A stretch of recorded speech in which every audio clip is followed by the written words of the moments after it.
am excited for you guys to join us for our 10 a.m. session on embracing a customer-first mindset for successful transition to the future of commerce. With us today from Seko Logistics is the Chief Commercial Officer, Brian Bourke.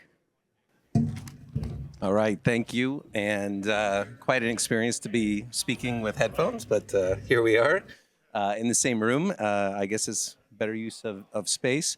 But thank you, everyone, for attending. This is really a session that talks about the customer first when building out supply chains. Because at the end of the day, companies don't compete. Supply chains compete. The success of Amazon has been driven by a customer-first obsession where they started with next day nationwide, and then they went backwards from there. Our clients that are rapidly expanding around the world have that same mindset. So what I'm going to do is I'm going to talk about some of these case studies, but first I am going to introduce who the heck we are at Seko Logistics. Maybe you don't know who we are, what we do, but I want to make sure I think we do have hopefully slides coming up here shortly, but yeah, the Seko Logistics, we're a global freight forwarder and 3PL. So we ship pallets and we ship parcels all around the world. And we do this in over 50 countries, and we have over 150 locations. So we move freight, but more importantly, we move parcels. And so when it comes to the customer experience, that's where it really, really matters. The delivery promise, the returns experience, the tracking, everything that goes into it. And here we are. Good, perfect. All right, so we got the slides up. So I'll be able to introduce really who we are, what we do, because if you take really two things out of this, number one, companies don't compete, supply chains compete. But number two, and maybe this is more important, but number two, when it comes to e-commerce, when it comes to retail, the world has shifted so much in the past 5 years. A lot of it driven by the global pandemic, but a lot of it driven by just the nature of, a free economy. Single sourcing where you're getting your goods, but also single sourcing your carrier that you select. Doing an RFP once a year. Not continually optimizing the carriers you leverage and utilize that get your parcels to your customers, that old way of single sourcing with an annual RFP is gone. The new way is optionality. The new way is having the systems and the partners to support and enable your global growth. Optionality is key. So I'm going to talk a lot about what optionality means and what disaggregation means. Because if you just give all of your parcels and all of your freight to one carrier, one integrator, you're missing out on a lot of opportunity for better service and better margins. Disaggregating your supply chain is what the best companies are doing today, including Amazon, and especially Amazon. So, embracing a customer-first mindset. Let's see if this is, okay, maybe the slides aren't going to come up still, but embracing a customer-first mindset, it really starts with, where are your customers? American retailers and American brands are really behind the curve. I'm just going to say it. We are a sponsor of Deliver Europe. I've been to this conference in Europe. A lot of European brands, a lot of Asian brands, a lot of Australian brands, they think international from day one. US brands don't always, but I do think this is changing. This is another shift that we're seeing since the pandemic. A lot of companies are thinking globally from day one. This is important because putting all your eggs in one basket, that's like, again, sourcing from one country. Most companies are sourcing from multiple countries now. You need to have a resilient supply chain, but you also need to have a resilient set and base of customers. That is really critical as well. So when we're talking to clients, we're asking them about their international growth plans. Many of them don't know where to start. And it's really, I hope it changes more, because I think you look at a few brands out there like Abercrombie & Fitch. This public information, it's in their 10K. They ship all around the world. In fact, more than 50% of their sales are outside the United States. Again, it's in their 10K, so I'm not sharing anything that's a secret, but they're an exception. Some brands and some really big household names that I've spoken to, I've asked, do you ship internationally? And in the same room, I would get different answers from their team. One person would say, no, we don't. One person would say, yes, we do. It's 5% of our volume. Not having a strategy for international growth is limiting your company's ability to grow profitably, period. But let's start with domestic. I don't think I have any slides coming up now, so I'm just going to wing this. Oh, there is. Okay, all right, good, perfect. Any minute now, these awesome slides are going to show up, and everyone's going to be amazed at the great work of the marketing team. See, there we go. There's it. All that work was not for nothing. So moving at the speed of commerce, what does this mean? You need to move fast, okay? You need to move fast. You need to onboard carriers fast. You need to launch in new countries fast. You can't do things, in a year. Some of the biggest brands like J. Crew and Nike, they open up in new countries in weeks. And it's not like they're spending millions and millions to do it either. I mean, they have a bottom line as well. Sunk costs are a big thing. We have a lot of clients, by the way, especially this year. Customer acquisition costs are going up, right? Meta advertising, it's hard to make money on B2C. We're seeing a lot of brands actually shift to B2B. Retail store traffic is up. Foot traffic is up. New store openings are up. Retail and commerce and e-commerce are all blending into one thing. We have clients that start off 100% D2C. They're opening stores. We have retailers that are opening up new websites in other countries.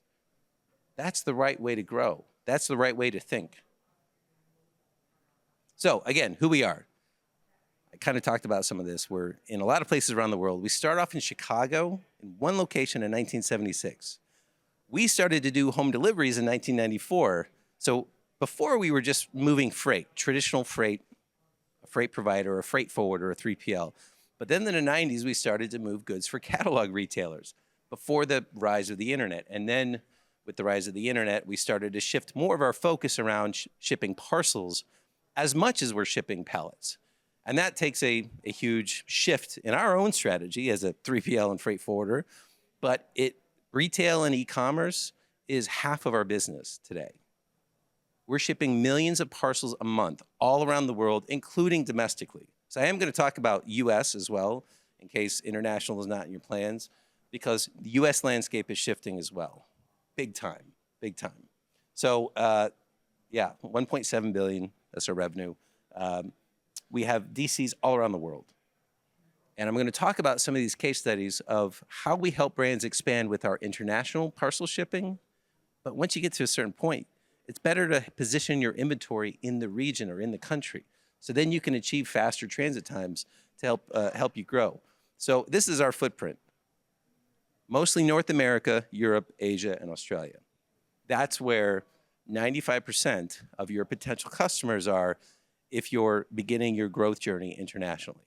We do help brands ship into Latin America. We do help brands ship into Africa. This is an area that actually I think is probably the most exciting because of the rising middle class in these continents and the opportunities that are there. Especially in South America, we've seen a lot of their tax laws change and modernize during the pandemic, which is creating a lot of opportunities, Argentina being the most recent one. But most of our volume, most of our customers' volumes are concentrated in North America, Europe, and Asia Pacific, including Australia and New Zealand. So Seko Parcel, that is essentially the service that we provide for our clients. Now, you've probably never heard of Seko Parcel, and I understand why. Because we still leverage all the last mile carriers that are out there, including many of the folks that are actually exhibiting in this room. So there's not, I mean, we do have Seko trucks, but those are more delivering the bigger stuff. So if you order a Weber grill online from the Weber website, not the retailer website, it's most likely us that delivered it. So we do have Seko trucks out there all around the world, mostly in the US, but we leverage the last mile carriers. This is the optionality that we can provide to our customers because we have all the carriers integrated into our platform. We simply provide a standard service. Do you want next day? Do you want 2-day? But we know if you're shipping out of LA or if you're shipping out of New Jersey, we know who has the best rate and who has the best service in the zones that you're shipping to. And that can provide the optionality that I'm talking about, that it enables you to actually reduce your shipping costs and improve your service to your customers. We do this out of our fulfillment centers for domestic shipping, but we do this for clients that fulfill themselves for international shipping. We do this all over the world. But essentially, this is the data that our clients see on a 2-day, 3-day ground home delivery, but they are different carriers. And we're going to talk about some of them. So these are just a small example of some of the carriers we use. Some of them you probably never heard of. Raise your hand if you've heard of ACI. A few of you have. ACI are an amazing carrier. They saved us during the pandemic. A lot of the integrators capped us, as maybe some of you experienced as well, where they said, okay, you've been shipping 25,000 parcels a day, that's your cap. Can't give us any more. And then when you have a couple of these big guys and gals tell us this, we run out of options. We're never going to run out of options again. That's never going to be our position ever. Much like a lot of retailers and a lot of brands are never going to source from a single country ever, because then you're beholden to situations that might arise in that single country. 60% of IVs are made in North Carolina. So if you ever need an IV for a medical procedure, right now there is a shortage because most manufacturers source their IVs in North Carolina. Most of these factories were absolutely destroyed during the last hurricane, not the one that hit last night. I mean, diversification and optionality is key. It's essential for surviving. A lot of disruption will continue. The pandemic being over is not going to be the end of disruption. So optionality is key. So ACI is another example. SpeedX, GLS, I think GLS is here. These are all carriers. GLS is European, but they're big on the West Coast. SpeedX is growing all around North America. We leverage all of them. We do leverage UPS. We do leverage FedEx. We do leverage DHL. But that optionality, the service levels, the improvements, there's Viho out here as well. They're a great carrier. Rody. I mean, these are the names that you need to be thinking of because they provide some really great service to a lot of markets around the country.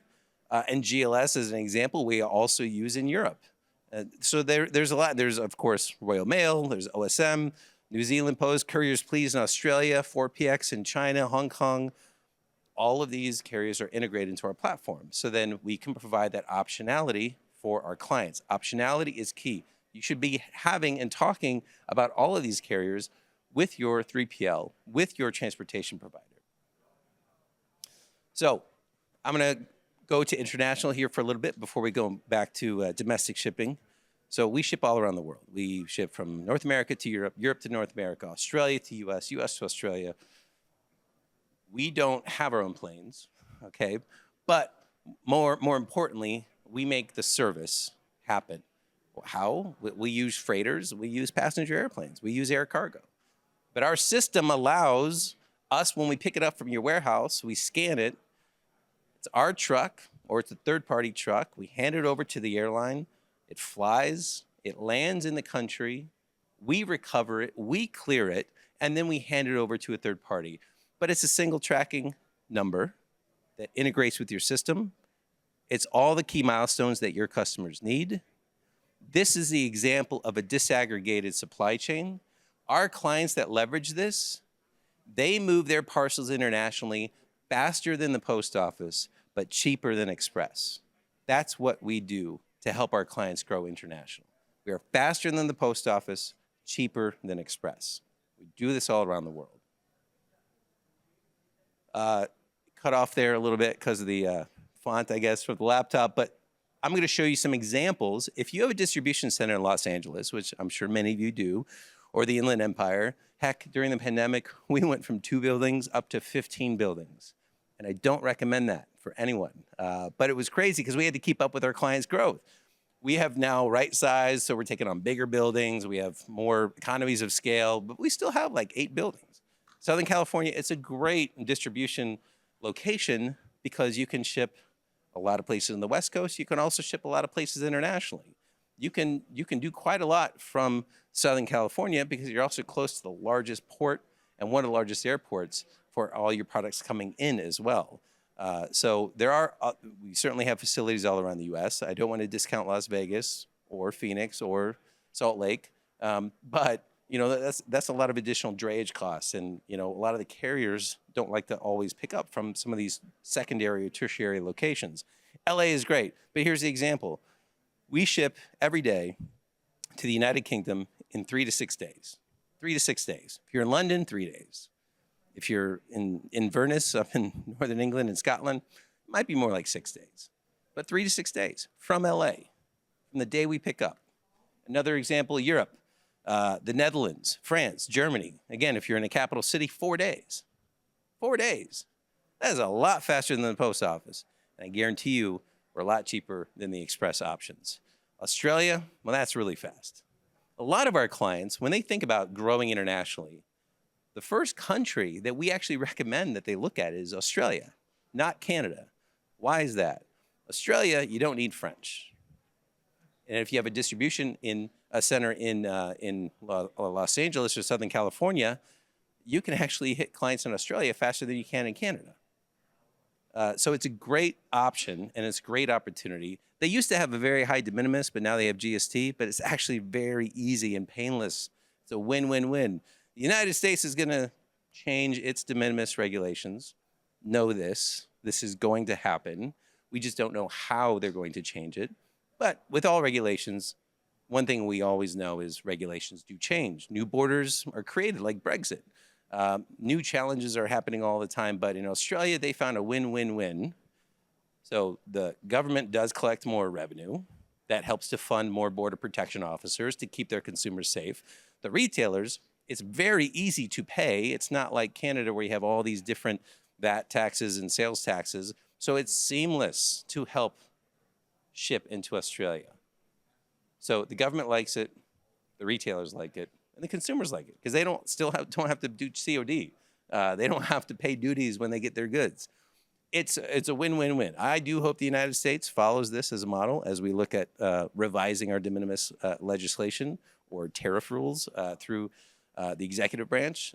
So yes, we're following this very closely. Happy to answer any questions on this. I just got back from DC recently, but we do hope they look at Australia as an example because it is a win-win-win for everybody. Most importantly, it's a win for an American brand that wants to grow in Australia. If you look at H&M, you look at Zara, you look at Uniqlo, you look at Boohoo, ASOS, Shein, Temu, they're all coming into your market. Why aren't you going after their customers and consumers in their markets? You absolutely can. Australia in particular, they do this because they're geographically isolated. You go to a store in Sydney, Australia, you're not going to get the same options as if you go to a Target here in Las Vegas. You just aren't. And it's just inherently the nature of, the expense of getting a lot of different SKUs over there. But they love shopping online. They have the highest percentage of online versus retail sales in OECD countries. And then of their e-commerce purchases, they have among the highest as a percentage of that's international versus domestic shipping. So they're very used to waiting 2-3 days. They're okay with that because now they actually can buy your goods because they're probably not available down there. But then there's always the fun topic of returns, especially if you're in apparel, right? 40% returns ratio sometimes. People bracket buy. Most of our clients that we start with on the apparel side and fashion side, we start actually just doing their returns because it's the biggest pain point. This is just an example of a solution that we provide for a client to bring their product back from the UK and from Australia, but doing it in a cost-effective way. But most importantly, again, customer-first mindset. Because we're global, we have people, we have facilities, and we have scanners in these countries. So we leverage the post office because most homes, they're coming every day.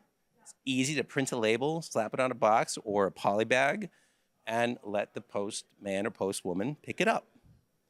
And what's most important here, though, because we have facilities around the world, we scan that thing. We take photos of it if you want us to. We can verify it's the product that they said they were going to return. We can even provide a portal because let's say they bought 5 goods, they want to return 2. And it gives them the options of all 5 they bought, which 2 do they want to return? And we can verify that. We can do all of that in London and Sydney. When we verify that and when we scan it, then you can refund the customer faster. And if you want to charge your customer for the shipping, no problem. A lot of our clients for international returns, there's a charge. May not be a revenue-making opportunity, but it helps you to defray or recoup some of the cost. But some of our clients, they do still free returns internationally because this is a pretty economical option. And most importantly, it's fast. It's fast. They get their money back faster. When they get their money back faster, again, you start with the Amazon mindset. I want to ship next day, all around the country. Go backwards from there. I want to offer free returns in UK and Australia. So these are the clients that start there, and they move backwards from there. They create a great experience. That creates word of mouth. That creates return buys, customers coming back. This is why our clients are growing when they're growing international. So these are just some of the stats, but I think it is important to understand that when we talk with our clients, shipping costs are always a part of the equation. But we also like to talk about things like CSAT scores. We like to talk about ticket resolutions. How many Wizmo calls are you getting? How many angry customers do you have? How many negative social media posts do you have? I mean, we have a client that, it was an Australian client shipping to other countries that got pilloried in the press last Black Friday, Cyber Monday. Even though they don't have Thanksgiving, they still have Black Friday, Cyber Monday in Australia. But peak season for them was daunting because they were a victim of their own growth. They had 10x growth during peak season. That's a challenge for anybody. But it's an opportunity. As long as you have optionality, you can actually absorb more of this growth. An example of that domestically is if you only use, let's say, one integrator, we'll say purple or brown or yellow, whichever one, and they pick up at your facility or your 3PL's facility every day. And let's say you have 10x growth. They've only dedicated one trailer to your building.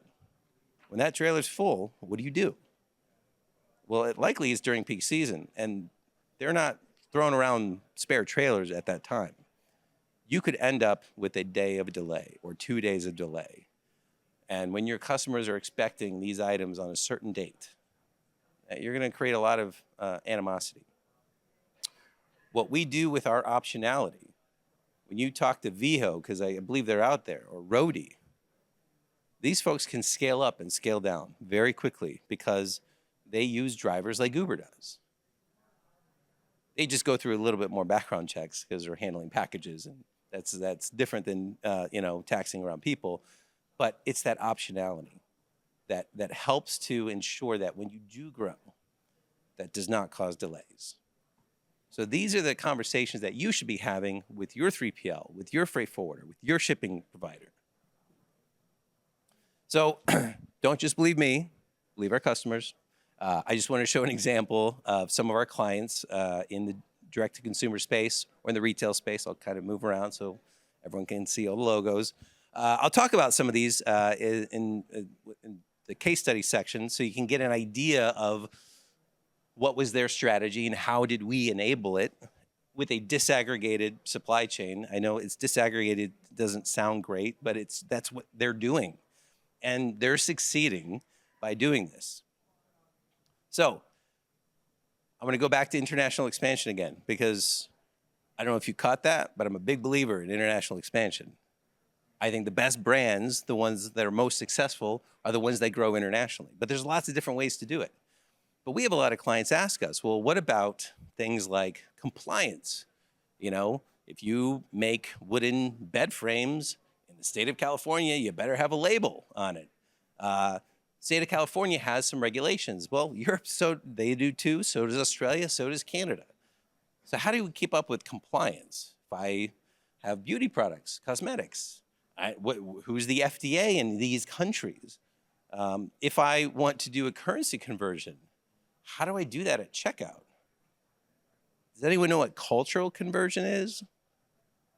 So if you go to Canada, as an example, they don't understand $3.99 or $5.99. We're used to that in the US. Most countries aren't. They round up or they round to 50. So imagine a system that can convert the currency, which always fluctuates, but also convert to the culture because you get more clicks. If you saw something online that was $3.82, you'd pause a bit because that seems weird. Now, Amazon's kind of changing that mindset a little bit, but you don't see it on a lot of websites. You certainly don't see it on a lot of shelves. This is what it would be like for a consumer in another country when they saw something like $3.99. That's a weird number. So there are companies out there, and these are just examples of them. ESW, eShop World, Global E, which is a Shopify native platform, Localized, Flavor Cloud, and Global Access. We don't endorse one. We recommend you speak to any of them or all of them if you want to grow internationally, because these companies do all of that for you. They'll spin up your website for you. They'll do the digital marketing. They'll check on compliance. They'll review your SKUs. They'll identify the best opportunities. They make international expansion easy. We simply enable it. We're not going to tell you and consult with you on your tax strategy or your fiscal representation. We have partners we can introduce you to. We don't do that. But it is so much easier to do this when you talk to the right companies. Just like when you start a company, you just need an accountant and a lawyer, right? I mean, you kind of just need a good partner on the logistics side and a good front-end partner. After that, international expansion can be easy. So let me talk about an example. We are at a vegan conference. I don't know if you knew that, but you are. All the food is vegan. It's great. Even if you like meat, like I do. I was here last year and I couldn't even tell till day 2. Vivo Life, if you are vegan, is a vegan protein powder. They started in the UK. They make their powder in the UK. They wanted to grow into the US. So we helped them grow into the US. We shipped with our international shipping solution, pick up in London, use aircraft that are flying every day, hand it over to a last mile provider, and they lost money on every single shipment. They lost money on every single shipment. I can say this because we were on a very public webinar when they were talking about their journey. But that's a choice. That's a strategy. Their strategy was they wanted to get critical mass. The reason why they lost money wasn't because Seko was very expensive. We're not. We're affordable, okay? But they were spending a lot of money on advertising, on Instagram, on Facebook, on Meta, right? Like, they really wanted to get critical mass. So they did. Their volumes went up. They succeeded. So when they succeeded, they wanted to stop shipping from the UK. Because as affordable as we may be, shipping from the UK is going to be more expensive than shipping from the US to a US customer. That's just laws of physics. So we set up our warehouse, one of our warehouses. We ship the goods in bulk. Now we fulfill their US orders from a US facility. That's the typical growth journey. So improving the customer experience by now reducing the transit, right? Because that's a definite reason to position your inventory closer to the consumer. Reducing your shipping costs, absolutely. And it's plug and play. So if they wanted to do this same thing to Australia, they can. They can start shipping to Australia now from the US, because actually it's cheaper to ship from the US to Australia than from the UK. I mean, these are great benefits. Sustainability, we heard about it on stage. When you position your inventory closer to your customers, you utilize less air freight. Air freight has a lot of carbon emissions. It just does. They care about the environment, and they care about their carbon footprint. Now, we can report on carbon emissions. That's what you want. Even in a disaggregated model, because there's truckers, there's airplanes, there's a last mile carrier. We provide all of that. In fact, that's where our sustainability reporting started from. That's the most complicated one.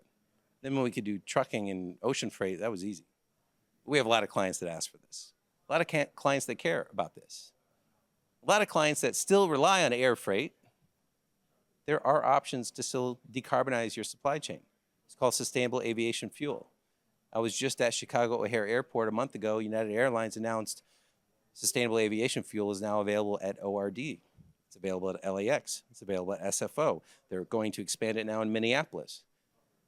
Eventually, jet fuel will be a thing of the past.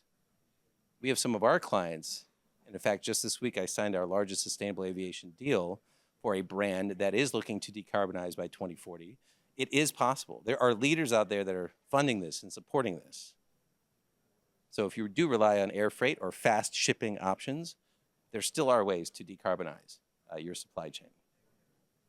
All right, now let's talk about another case study. Charles Tyrwhitt shirts. Is anyone familiar with Charles Tyrwhitt? I'm wearing one of their shirts right now. They are a UK brand, expanded massively all over the world. Really great growth, really great trajectory. It is a great product. And yes, they got really impacted by the pandemic because no one wanted to buy these shirts for about a year. So they got really impacted. But that's where, again, if you choose the right partner, you can ride the storm. They're doing better now than they've ever done in their history, despite the fact that their sales went down like 80% in the year 2020. That's because they have a resilient supply chain. They sell online. They sell into stores. They sell in multiple countries. They have a dynamic supply chain, and it's resilient with optionality. So we help them ship to stores. We help them ship online. But they actually shifted to use an integrator because now they're actually positioning more of their inventory in region, in country. We work with our clients to fill in the gaps wherever we can add value. That's the good partner that you should have at your side. And for Charles Tyrwhitt, you can read their sales are doing very well right now. They are doing great.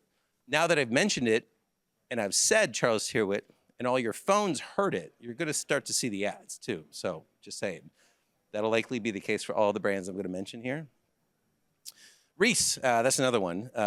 Reese, they don't really have stores in the US, but they do around the world. So their strategy for the US is not to open stores yet. But they sell into, Bloomingdale's, nice retail stores, but they ship all over the place, all over the world. A lot of challenges in shipping all over the world. But that's, again, why you want to select the right partner, just like you want to select the right accountant. You don't want to make that mistake. Trust me on that one. But so anyways, ultimately, when you're importing from multiple countries like they have a very complex supply chain. They were doing China plus one before anyone else was. They source in Bangladesh and Vietnam, all these different countries. Then they're shipping to a lot of different countries. That's very complex. So as you grow, you want that complexity not to burden you, not to increase your costs, because that's where companies run into cash flow problems. And that's when companies get into trouble.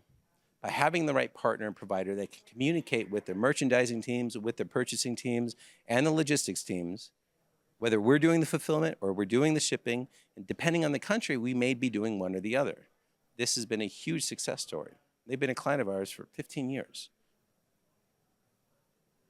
And if you shop at Bloomingdale's, next time you go, you're going to see their brand if you didn't recognize them before. Next one is Ember. This is a great story. So the first two were UK companies.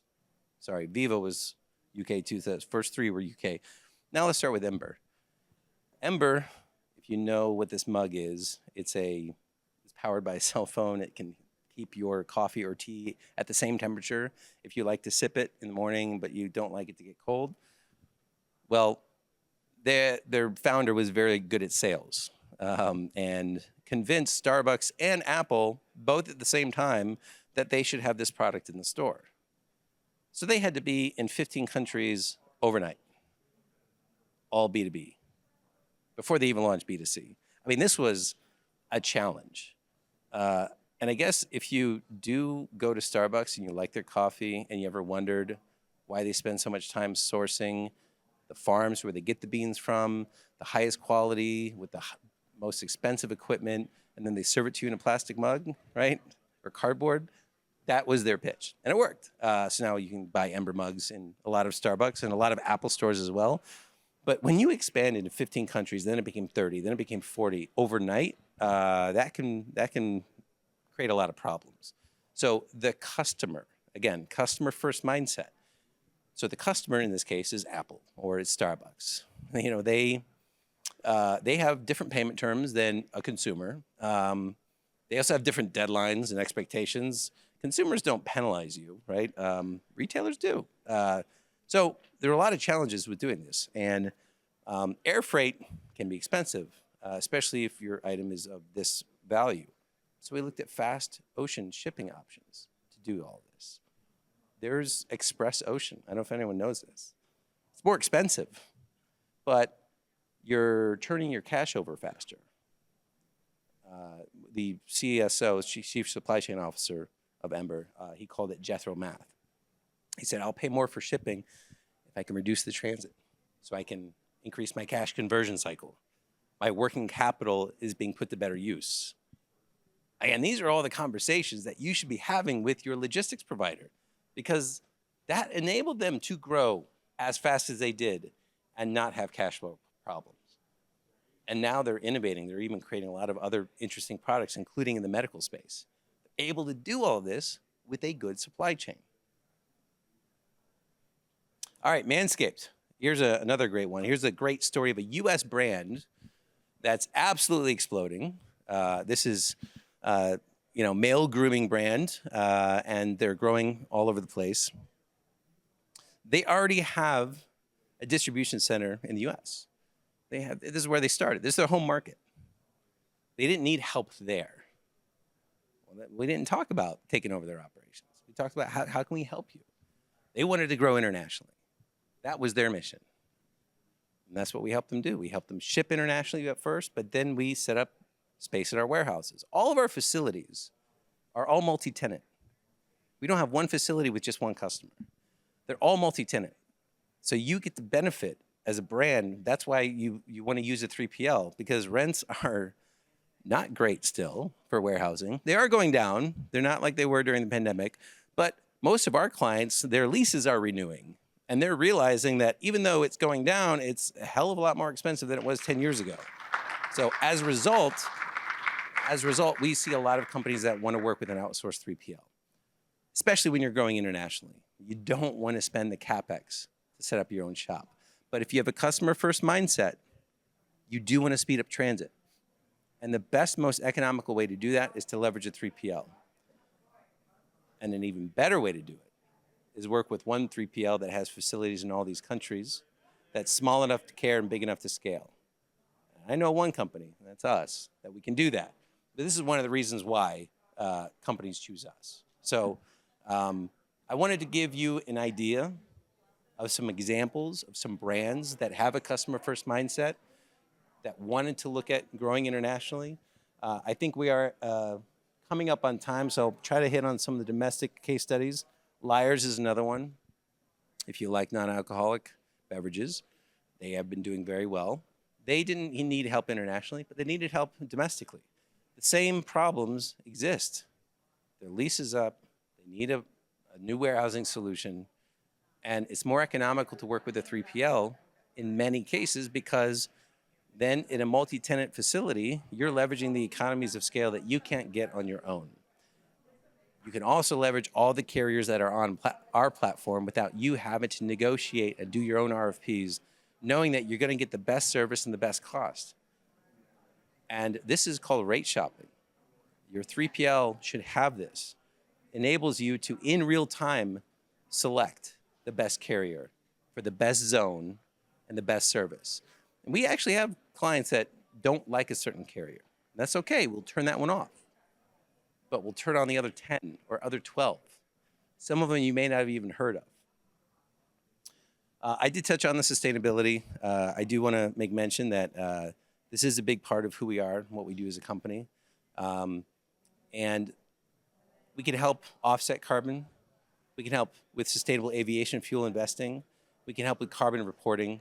But ultimately, it's also about the community. So if anyone here does make goods and you donate your goods, we also connect our clients to nonprofits, especially after the recent hurricane and impact in Georgia, Florida, and North Carolina, and now in Florida with the most recent hurricane that hit yesterday.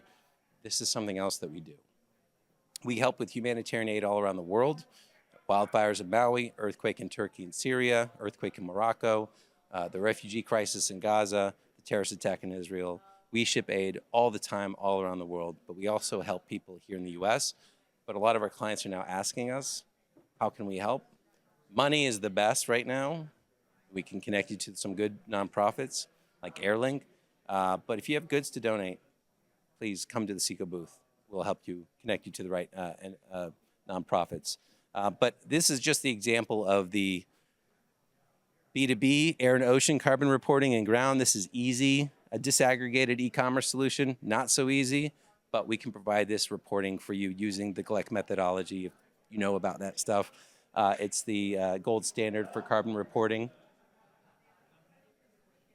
I know we're running up on the end, so I just wanted to close. I don't know if we have time for questions. We might have some time for questions. Perfect.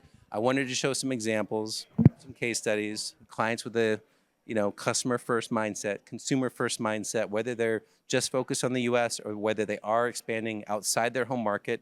Because as you've seen, we help UK companies grow here, we help Australian companies grow here, but we help US companies grow everywhere. So I'll stop talking now and see if anyone has any questions.